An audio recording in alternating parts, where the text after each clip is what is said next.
El método por precipitación es una técnica que se basa en convertir al analito en un precipitado poco soluble, que luego se filtra, se purifica y es convertido en un producto de composición química conocida, tal que su peso permita calcular, mediante relaciones generalmente estequiométricas, la cantidad original del analito en una muestra.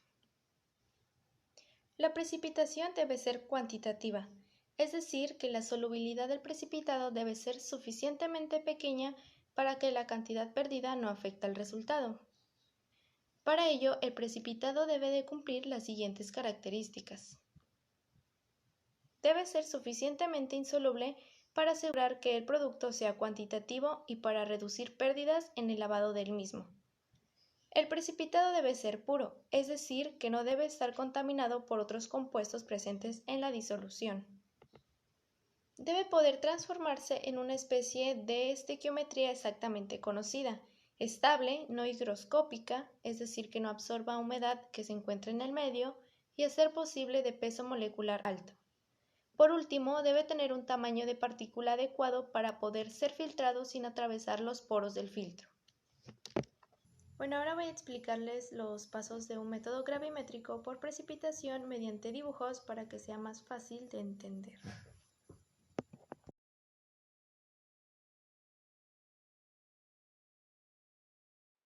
Etapas de un método gravimétrico de precipitación. Número 1. Toma de muestra. La toma de muestra tiene como objetivo disminuir la masa del material que va a someterse al análisis a una pequeña porción para que pueda ser analizado.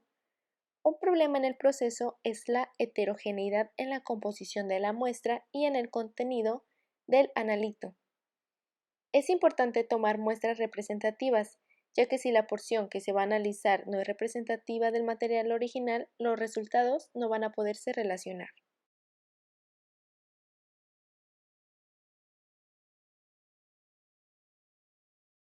La calidad en la toma de muestra va a ser de vital importancia para que los resultados y conclusiones obtenidos sean de confianza.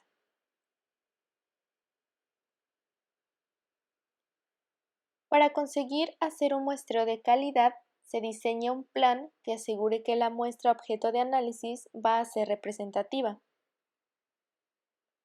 Asimismo, se debe evitar la contaminación de la muestra eligiendo un material y equipo adecuado en función del tipo de analito.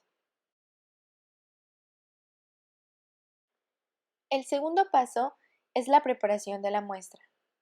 En esta etapa del proceso, se realizan todas las operaciones necesarias para convertir la muestra en una forma adecuada para el análisis.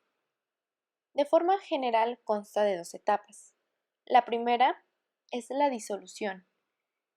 Aquí la muestra pesada debe ser disuelta en un solvente adecuado. En caso de que la matriz pesada sea insoluble, habrá que auxiliarse de un procedimiento adicional de extracción que permita obtener el analito disuelto en un solvente apropiado. En cambio, si la matriz es líquida, basta con tomar un volumen determinado de la misma. El segundo es la eliminación de interferencias. Esto incluye residuos de ácidos usados para la disolución de la muestra. Generalmente son removidos por evaporación y en caso de que sean insolubles, la solución debe ser filtrada. El tercer paso del análisis es la precipitación. Esta se realiza con ayuda de un agente precipitante, el cual juega un papel importante en las características del precipitado que posteriormente se obtendrá. Este agente debe de cumplir requisitos como fácil eliminación de su exceso. Durante la separación del precipitado, este tiende a arrastrar iones del precipitante. Estos se deben eliminar por medio del lavado, pero al resultar insuficiente conviene que el precipitante sea una sustancia volátil. De esta manera, su parte no eliminada durante el lavado se volatilizará en el curso de la incineración. Selectividad. Es importante elegir un reactivo selectivo que precipite únicamente al ion dado, para evitar la posibilidad de que con el reactivo empleado precipiten sustancias difícilmente solubles. La formación de un precipitado tiene lugar en tres etapas. La primera es nucleación, en la que se forman agregados estables de unos pocos iones del precipitado. La segunda es el crecimiento cristalino, donde nuevos iones se unen a los núcleos aumentando su tamaño. La tercera y última es el envejecimiento, durante el cual el precipitado evoluciona hacia formas más insolubles. Durante la precipitación nos interesa que se formen partículas grandes. Si la nucleación predomina, se forman muchas partículas de tamaño pequeño. En cambio, si predomina el crecimiento cristalino, se formarán menos partículas de mayor tamaño. La precisión de los resultados depende de la acertada elección del reactivo precipitante, de qué cantidad de éste se ha agregado y de las condiciones en que se ha efectuado la precipitación. El cuarto paso del método gravimétrico es la digestión del precipitado. Este es un proceso de purificación que mejora el tamaño de partícula. Consiste en dejar el sólido precipitado en la disolución a altas temperaturas, dando lugar a la formación de cristales más grandes, que son estos más fácilmente filtrables y también más puros. El precipitado debe separarse de la fase líquida mediante filtración. Para ello, el tamaño de las partículas debe ser suficientemente grande para que sean retenidas por el filtro. El precipitado no debe atravesar ni obstruir los poros.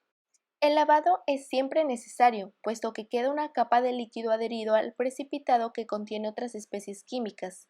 Es conveniente que haya siempre un electrolito, de esta manera se estrecha la capa difusa que rodea el precipitado y se da oportunidad a las partículas a que se unan y crezcan. Para lavar un precipitado se deben tener en cuenta los siguientes factores. El precipitado debe ser insoluble en el líquido de lavado. Puede usarse una solución que contenga un ion común para disminuir la solubilidad. La solución de lavado debe ser volátil para que pueda ser eliminado durante el secado o calcinación. Y si las características del precipitado en cuanto a la solubilidad lo permiten, el líquido de lavado debe usarse caliente, pues las impurezas son más solubles a altas temperaturas. Un método gravimétrico siempre incluye una etapa de tratamiento térmico de secado o calcinación. Ya que los precipitados retienen agua, nos obliga a calentar el precipitado para que éste alcance una composición definida. El secado se realiza en una estufa generalmente de 100 a 130 grados centígrados, mientras que la calcinación se lleva a cabo en una mufla generalmente de 500 a 1000 grados centígrados.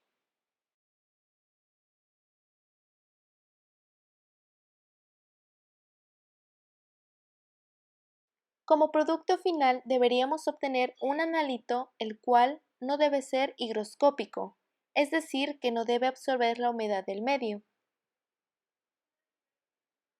Tampoco debe reaccionar con el oxígeno o dióxido de carbono atmosféricos.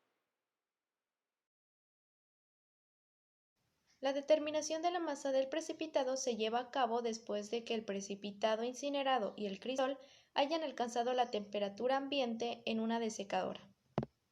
En el caso del tratamiento de calor, este tiende a repetirse y se toma nuevamente el peso.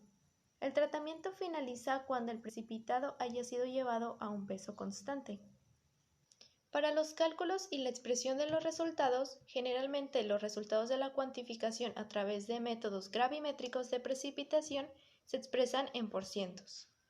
Si el elemento o componente que se desea cuantificar, es decir, el analito, es el mismo que se pesa finalmente, el cálculo del porciento resulta muy simple, pero generalmente ocurre que el componente que se desea determinar no se obtiene en su forma elemental, sino que se pesa en forma de un compuesto de composición química conocida que contiene al analito.